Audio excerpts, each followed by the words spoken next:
Hi, this is Dave from Steel City Drones. We just wrapped up an incredible day with the Inspired Flight team coming out and demonstrating all of the new aircraft that we are so excited to be able to start using.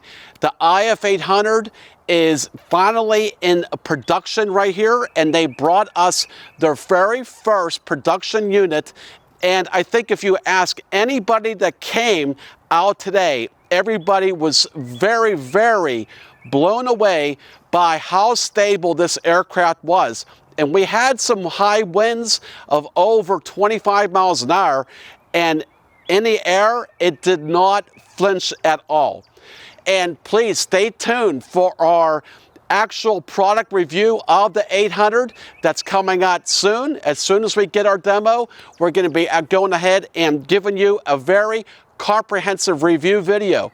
Here's the highlights.